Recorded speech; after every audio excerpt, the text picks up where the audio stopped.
Hi అండి, welcome to our channel. So ఇంతవరకు మన ఛానల్ సబ్స్క్రైబ్ చేసుకున్న ప్రతి ఒక్కరికి థ్యాంక్ యూ సో మచ్. మీలో ఎవరైనా మన ఛానల్ని ఫస్ట్ టైం విజిట్ చేస్తే please subscribe our channel. So ఈరోజు క్లాస్ వచ్చేసి ఏంటంటే బయాలజీ కంటెంట్కి సంబంధించిన ఇంపార్టెంట్ బిట్స్ని ఒకసారి మనం ఈరోజు క్లాస్లో ఒకసారి ఎక్స్ప్లెయిన్ చేసుకుందామండి. ఈ బిట్స్ అనేవి ఏంటంటే ఎవరైతే టెట్ పేపర్ 1 పేపర్ 2 ప్రిపేర్ అవుతున్నారో మ్యాథమెటిక్స్ అండ్ సైన్స్ వాళ్ళకి, అలాగే పేపర్ 1 వాళ్ళకి, at the same time DSC ఎస్జిటికి, అలాగే ఎస్సీ బయాలజీకి ఎవరైతే ప్రిపేర్ అవుతున్నారో వాళ్ళకి చాలా యూస్ఫుల్ అవుతాయి అన్నమాట. సో ఈ బిట్స్ని ప్రతి ఒక్క బిట్ని మనం ఎక్స్ప్లెయిన్ చేసుకోవటం జరుగుతుందన్నమాట మన క్లాస్లో. ఒకసారి చూడండి. ఫస్ట్ బిట్ వచ్చేసేసి శీతోష్ణ స్థితి మార్పుకు భూతాపం ప్రధాన కారణమని 1990లో తొలిసారిగా ఎవరు చెప్పారు ఆర్ ఎవరు తెలిపారు. అంటే శీతోష్ణ స్థితిలో మార్పులకు, ఈ శీతోష్ణ స్థితిలో ఇంతకు ముందు కన్నా కూడా ఇప్పుడు ఏంటంటే మార్పులు అనేవి కొంచెం అబ్నార్మల్గా జరుగుతున్నాయి, నార్మల్ కన్నా కూడా అబ్నార్మల్గా జరుగుతున్నాయి. సో దానికి మెయిన్గా కారణం ఏంటి అంటే భూతాపం, అవునా? దీన్ని ఫస్ట్ ఎవరు చెప్పారు 1990లో ఫస్ట్ అంటే ఎవరు అనేది ఇక్కడ క్వశ్చన్ అనమాట. Option 1 ICCB, option 2 IPCC, option 3 IECB, option 4 IEB. So correct answer వచ్చేసి ఐపిసిసి అనేది కరెక్ట్ ఆన్సర్ అనమాట. వారు మొట్టమొదటిగా వాళ్ళు గుర్తించి చెప్పడం అనేది జరిగింది.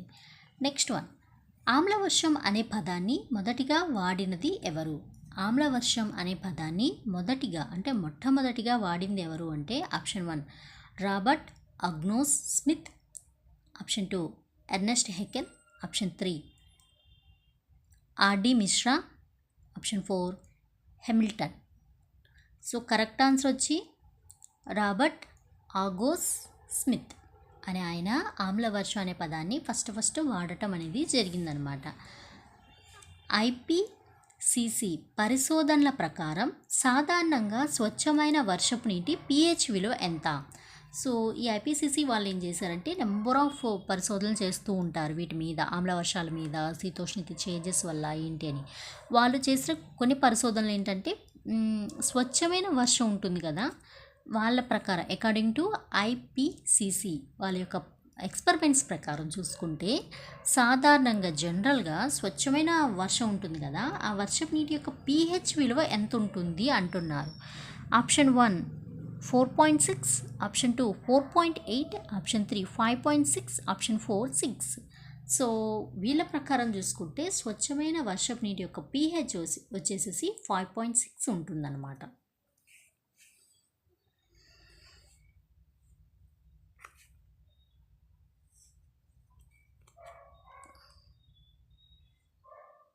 నెక్స్ట్ వన్, ఆమ్ల వర్షాలు వర్షపు నీటితో కలపటం వల్ల ఆమ్ల వర్షాల పిహెచ్ విలువ ఎంత ఉంటుంది? ఇక్కడ గుర్తించండి, ఇక్కడ క్వశ్చన్ ఏంటంటే ఆమ్ల వర్షాలు వర్షపు నీటితో కలపటం వల్ల కలవటం వల్ల ఆమ్ల వర్షాల పిహెచ్ విలువ ఎంత ఉంటుంది అంటున్నారు. సో ఆమ్ల వర్షాలు వేరు, వర్షపు నీరు వేరు అంటే ఎస్, రెండు డిఫరెంట్ అనమాట. ఇవేంటంటే స్వచ్ఛమైన వర్షపు నీరు పిహెచ్ వేరుగా ఉంటుంది, ఆమ్ల వర్షాల యొక్క పిహెచ్ వేరుగా ఉంటుంది. ఆమ్ల వర్షాలు వేరుగా ఉంటే మామూలు వర్షం వేరుగా ఉంటుందంట. ఈ రెండింటిది కలవటం వల్ల, అంటే ఆమ్ల వర్షాలు వర్షపు నీటితో కలవటం వల్ల ఆమ్ల వర్షాల యొక్క పిహెచ్ విలువ ఎంత ఉంటుంది అంటే option 1 5, option 2 4, option 3 4.5, option 4 5.5. Correct answer వచ్చేసి 4 అనమాట, 4 ఉంటుందన్నమాట. ఆమ్ల వర్షాలు ఎన్ని రకాలు? ఆమ్ల వర్షాలు అనేవి ఎన్ని రకాలు అని అడుగుతున్నారు.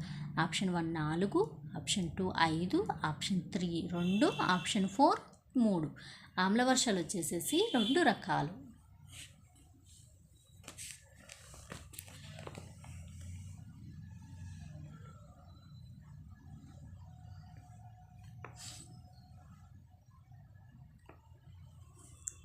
నెక్స్ట్ వన్, చారిత్రక కట్టడాలను ఆమ్ల వర్షాల నుండి కాపాడటానికి ఏ విధమైన కుండీలను ఏర్పాటు చేయాలి?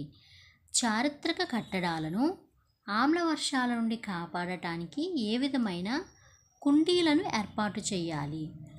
ఆప్షన్ 1 క్షారజల కుండీలు, ఆప్షన్ 2 స్వచ్ఛమైన జల కుండీలు, ఆప్షన్ 3 ఆమ్ల జల కుండీలు ఆప్షన్ 4 1 అండ్ 2 అంటే క్షార జల కుండీలు, స్వచ్ఛమైన జల కుండీలు. ఇక్కడ ఏంటంటే చారిత్రక కట్టడాలు కొన్ని ఉంటాయి కదా, ఏం చేస్తున్నాయంటే ఈ ఆమ్ల వర్షాల వల్ల ఏమంటే పాడైపోతున్నాయి అన్నమాట. అవన్నీ మంచి మంచి కాస్ట్లీ స్టోన్స్తో కట్టినవి కదా, ఈ ఆమ్ల వర్షాలు ఏం చేస్తున్నాయంటే వాటన్నిటినీ కూడా ఏంటంటే పైన లేయర్ అన్నిటిని కూడా కరిగిపోయి వాటి యొక్క అందం పోయేలా చేస్తున్నాయి అన్నమాట. అంత కష్టపడి అంత అందంగా కట్టిన వాటిని. సో ఈ ఆమ్ల వర్షాల నుండి కాపాడటానికి ఎటువంటి కుండీలను ఏర్పాటు చేయాలి అంటే ఇక్కడ వచ్చేసి ఆమ్లం కాబట్టి ఇక్కడ దానికి ఆపోజిట్ క్షార జల కుండీలను గనక ఏర్పాటు చేస్తే రెండు కూడా న్యూట్రల్ అయిపోతాయి అన్నమాట. సో అప్పుడు అలాంటి చోట్ల మనం క్షార జల కుండీల్ని ఏర్పాటు చేయవలసి ఉంటుంది. కరెక్ట్ ఆన్సర్ క్షార జల కుండీలు. నెక్స్ట్ వన్, ఓజోన్ అనేది లేత నీలం రంగులో ఉండే డాష్ పదార్థం. ఓజోన్ అనేది లేత నీల రంగులో ఉండే డాష్ పదార్థం. ఆప్షన్ 1 ఘన, ఆప్షన్ 2 ద్రవ, ఆప్షన్ 3 తటస్థ, ఆప్షన్ 4 వాయు. ఆప్షన్ 1 ఘన అంటే తెలుసు కదండి, solids. Option 2 liquids, option 3 neutral, option 4 gases. So ozone అనేది ఏంటంటే లేత నీలిరంగులో ఉండే వాయు పదార్థం అన్నమాట.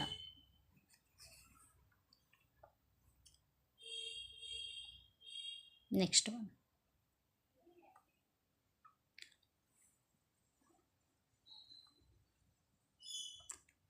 స్ట్రాటో ఆవరణంలో 20 నుంచి 35 కిలోమీటర్ల మధ్య ఓజోన్ పొర ఉండి అత్యంత శక్తివంతమైన డాష్ కిరణాల నుండి జీవకోటిని రక్షిస్తుంది. స్ట్రాటో ఆవరణంలో 20 నుంచి 30 కిలోమీటర్ల మధ్య ఏముంటుంది, ఓజోన్ పొర ఉంటుందన్నమాట. అత్యంత శక్తివంతమైన డాష్ కిరణాల నుండి జీవకోటిని రక్షిస్తుంది. ఆప్షన్ 1 అతి నీలోహిత కిరణాలు, ఆప్షన్ 2 పరారుణ కిరణాలు, ఆప్షన్ 3 దృగ్గోచ కిరణాలు, ఆప్షన్ 4 అతి పరారుణ కిరణాలు. కరెక్ట్ ఆన్సర్ వచ్చి అతి నీలోహిత కిరణాలు అనమాట. ఈ స్ట్రాటోస్పియర్లో ఏంటంటే ఈ ఓజోన్ పొర కూడా ఎంత ఉంటుందంటే 20 నుంచి దగ్గర 35 కిలోమీటర్ల మేర ఈ ఓజోనే ఉంటుందన్నమాట. సో ఇది ఇంత ఇదిగా ఉండటం వల్ల ఏం జరుగుతుందంటే అత్యంత శక్తివంతమైన ఈ అతి నీలోహిత కిరణాలు అనేవి చాలా పవర్ఫుల్ అనమాట. ఇవి ఇన్ని కిలోమీటర్ల మందంతో ఉండబట్టి మాత్రమే మనం ఇలా ఉంటున్నాం అనమాట. అంటే ఈ ఓజోన్ మనల్ని ప్రొటెక్ట్ చేయగలుగుతుంది అంత మందంగా ఉండబట్టి. సో కరెక్ట్ ఆన్సర్ అతి నీలోహిత కిరణాలు. నెక్స్ట్, ఓజోన్ పొరను ఎవరు కనుగొన్నారు? ఓజోన్ పొరను ఎవరు కనుగొన్నారు? Charles Fabry, option 2 Henri Buisson, option 3 Ernest Haeckel. So Charles Fabry అలాగే హెన్రీ బుయ్సన్ వీళ్ళిద్దరూ కూడా ఓజోన్ పొరను కనుక్కోవటం జరిగిందనమాట. ఓజోన్ పొర ధర్మాలను ఎవరు వివరించారు? ఓజోన్ పొరకు కొన్ని ధర్మాలు ఉంటాయని ఎవరు వివరించారంటే option 1 GMB Dobson, option 2 Charles Fabry, option 3 Henry, option 4 Ernest Haeckel. GMB Dobson అనే ఆయన ఓజోన్ పొరకు ధర్మాలు ఉంటాయి అని చెప్పడం మాత్రమే కాకుండా వాటిని వివరించడం కూడా జరిగిందనమాట. So next one,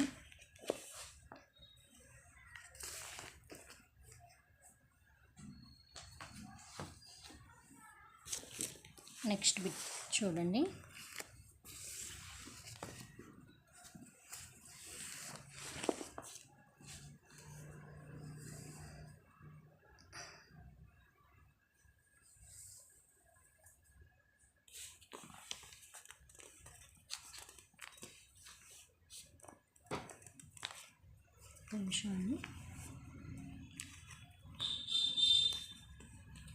next bit,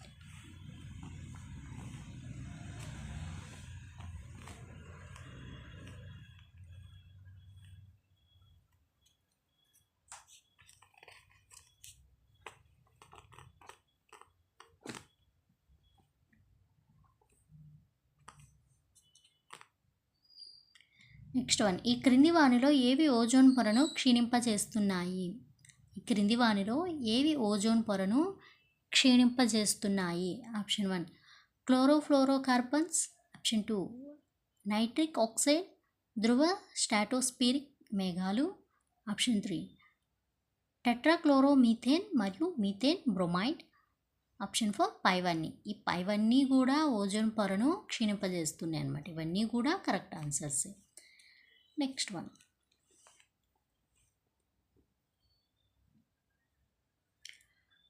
ధ్రువ స్ట్రాటోస్ఫిరిక్ మేఘాల వల్ల ఏ ప్రాంతంలో ఓజోన్ పొరకు హాని కలిగింది? ధ్రువ స్ట్రాటోస్ఫిరిక్ మేఘాల వల్ల ఏ ప్రాంతంలో ఓజోన్ పొరకు హాని కలిగింది? Option 1 Africa, option 2 Antarctica, option 3 Asia, option 4 Europa. Option 1 Africa, option 2 Antarctica, option 3 Asia, option 4 Europe. ఐరోపా అని కూడా అనొచ్చు, ఐరోపా. సో కరెక్ట్ ఆన్సర్ అంటార్క్టికా అన్నమాట. ఈ ధ్రువ స్ట్రాటోస్ఫిరిక్ మేఘాలు ఏవైతే ఉన్నాయో వాటి వల్ల ఓజోన్ పొరకు హాని కలిగింది ఎక్కడ అంటే అంటార్క్టికా ప్రాంతంలో అన్నమాట. నెక్స్ట్ వన్, 1985లో ఓజోన్ పొర క్షీణతకు సంబంధించి పలు సూచనలు చేసిన మొట్టమొదటి కన్వెన్షన్ ఏది? 1985లో ఓజోన్ పొరకు అంటే ఓజోన్ పొర క్షీణతకు సంబంధించి కొన్ని సూచనలు చేసిందంట. ఆ సూచనలు చేసిన మొట్టమొదటి కన్వెన్షన్ ఏది అంటే ఆప్షన్ 1 మాంట్రియల్ ప్రోటోకాల్, ట్యోకో protocol, London convention, option 4 Vienna convention. Correct answer Vienna convention. Next one,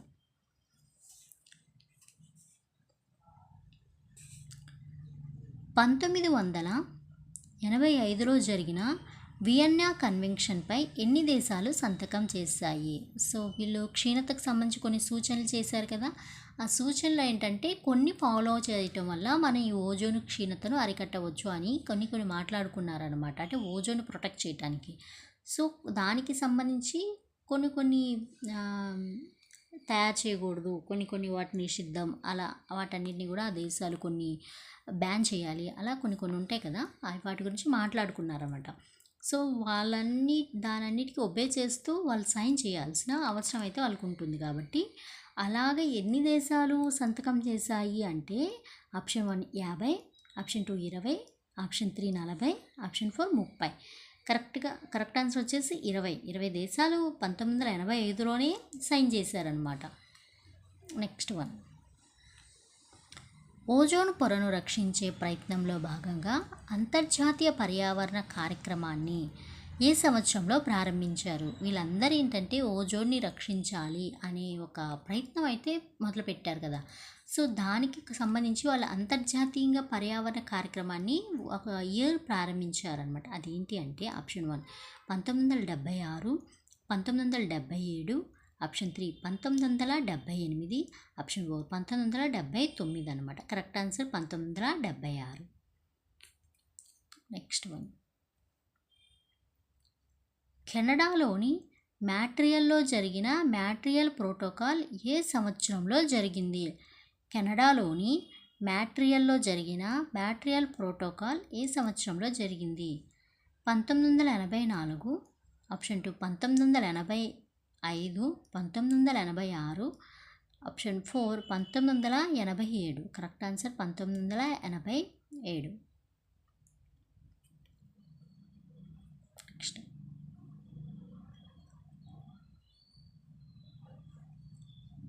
Montreal protocol ఏ సంవత్సరం నుంచి అమల్లోనికి వచ్చింది? మాంట్రియల్ ప్రోటోకాల్ ఏ సంవత్సరం నుంచి అమల్లోనికి వచ్చింది? Option 1987, option 2 1988, option 3 1989, option 4 1990. Correct answer 1989లోకి అంటే 9 నుంచి అమల్లోకి వచ్చిందనమాట.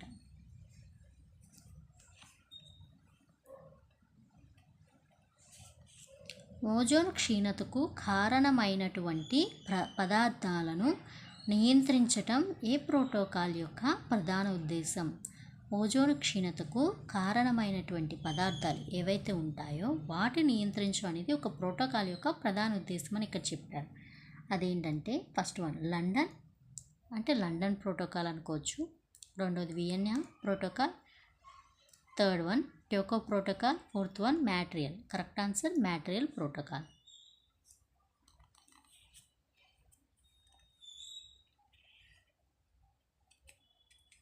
నెక్స్ట్ మ్యాట్రియల్ ప్రోటోకాల్ క్లోరోఫ్లోరోకార్బన్ వినియోగాన్ని ఏ సంవత్సరానికి ప్రపంచవ్యాప్తంగా నిలిపివేయాలని పేర్కొంది. మ్యాట్రియల్ ప్రోటోకాల్ అనేది క్లోరోఫ్లోర్ కార్బన్ వల్లే ఓజోన్ అనేది క్షీణిస్తుంది కదా, ఏ సంవత్సరానికి దీన్ని వరల్డ్ వైడ్గా నిలిపేయాలి అనుకుంది అని అడుగుతున్నారు. Option 1 2005, option 2 2000, option 3 2010, option 4 2009. Correct answer 2000 సంవత్సరం కల్లా నిలిపేయాలని వాళ్ళు అనుకోవటం జరిగిందనమాట. Next one,